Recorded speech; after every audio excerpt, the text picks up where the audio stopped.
Assalamualaikum warahmatullahi wabarakatuh. Waalaikumsalam warahmatullahi wabarakatuh.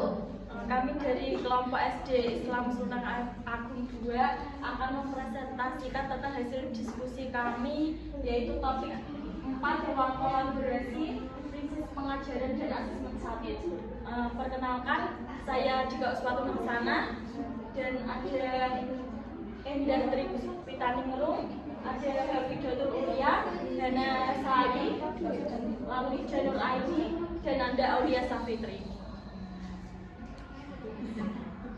Kasus 1, Pak Budi merupakan guru ekonomi. Hari ini Pak Budi akan menyampaikan materi mengenai kewirausahaan.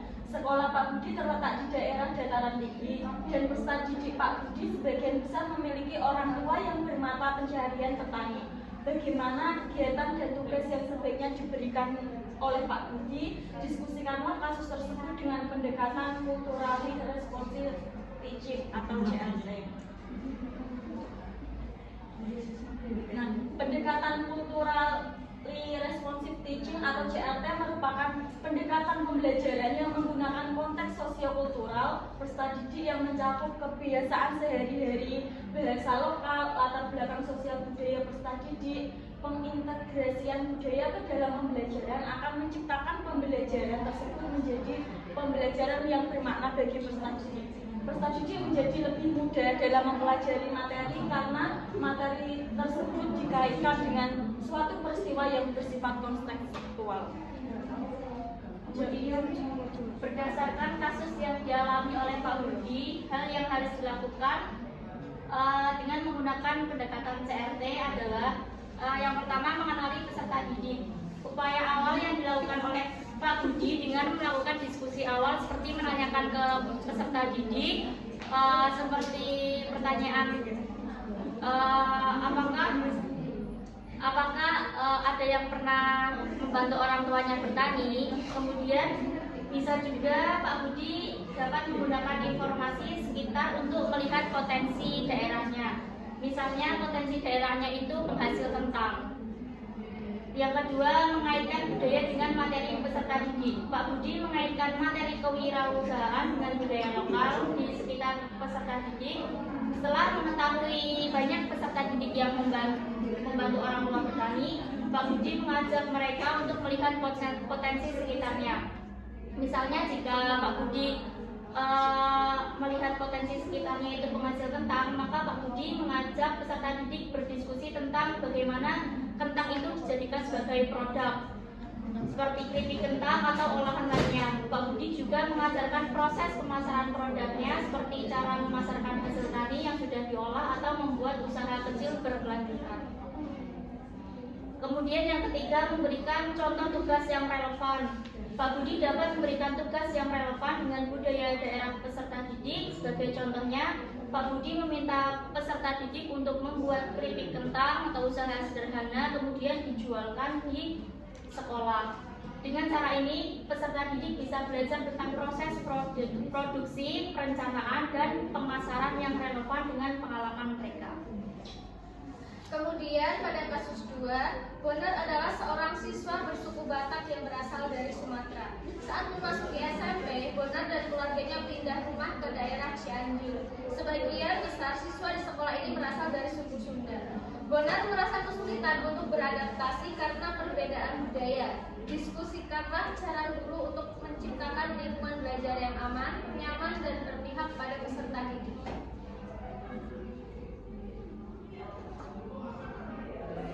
Pendekatan CRT juga dapat menciptakan lingkungan belajar yang aman, nyaman, dan berpihak pada peserta didik. Salah satu cara guru untuk menciptakan lingkungan tersebut yaitu dengan menciptakan hubungan positif antar peserta didik.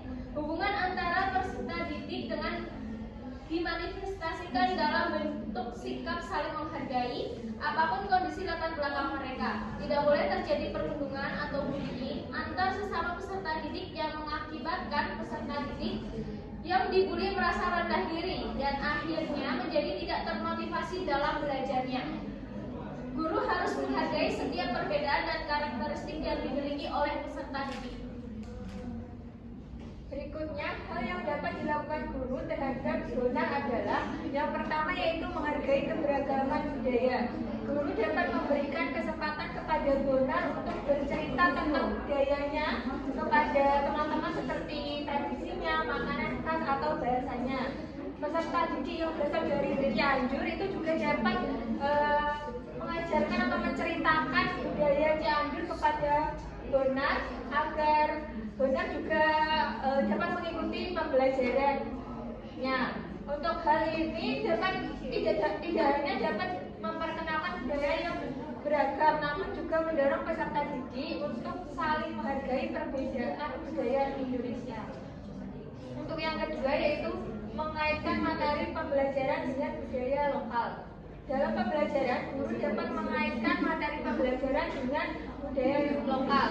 Dengan mengaitkan materi pelajaran pada budaya lokal yang ada di sekitar siswa, baik Batak maupun Sunda, guru menciptakan pembelajaran menjadi lebih bermakna dan memberikan ruang bagi setiap siswa untuk merasa dihargai.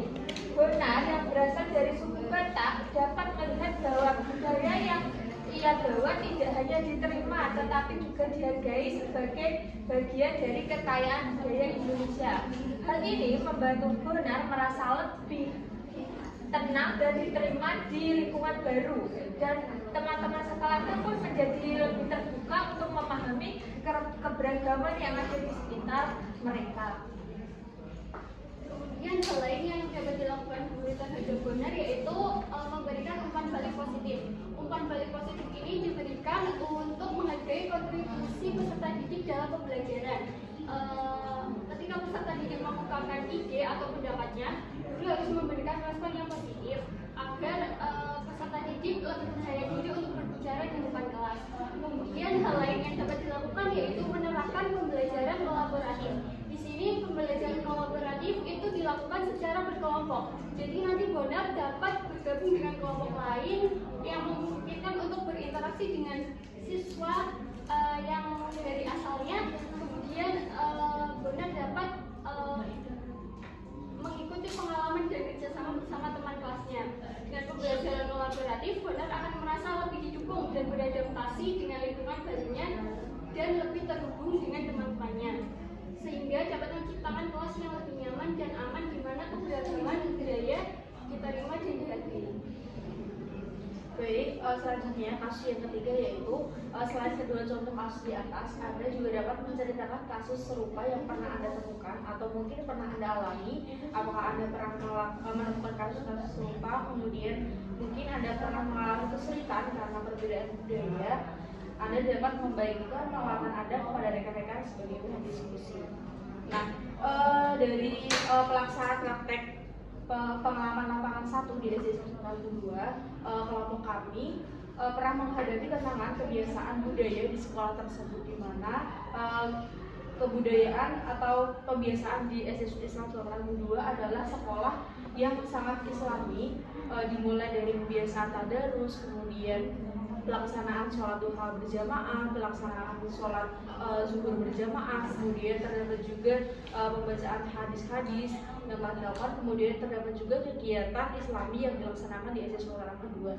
Nah, dari kebiasaan tersebut, upaya yang kami lakukan yaitu dalam mengikuti kebudayaan yang terdapat di SD Islam Sultan kedua, yaitu dengan mengikuti kebiasaan budaya yang telah ditetapkan seperti mendampingi tadarus sebelum pembelajaran dimulai, kemudian mengikuti pelaksanaan sholat duha berjamaah, mengikuti pelaksanaan sholat zuhur berjamaah, kemudian kami juga sering mengikuti dan juga membantu pelaksanaan kegiatan-kegiatan Islami yang dilaksanakan di SD Islam Sultan kedua. Kemudian ada juga kami juga memahami sedikit demi sedikit kosakata dalam bahasa Arab yang sering digunakan guru dalam setiap pembelajaran. Kemudian kami juga dapat menyesuaikan diri dan juga mulai terbiasa dengan kebiasaan yang ada di sekolah. Nah, dengan mengikuti kebiasaan-kebiasaan tersebut, kami hanya dapat belajar tentang tidak hanya dapat belajar tentang nilai-nilai agama dalam agama Islam yang ditetapkan di sekolah, namun juga kami dapat menunjukkan sikap hormat terhadap budaya dan juga tradisi yang sudah diterapkan di SD Islam Sultan. Nah, berikut prestasi dari kelompok kami. Adakah dari teman-teman yang ingin bertanya atau memberikan tanggapan pada kelompok kami? Jika tidak ada, cukup sekian dari kelompok kami. Mohon maaf apabila terdapat kata yang kurang berkenan. Terima kasih. Wassalamualaikum warahmatullahi wabarakatuh.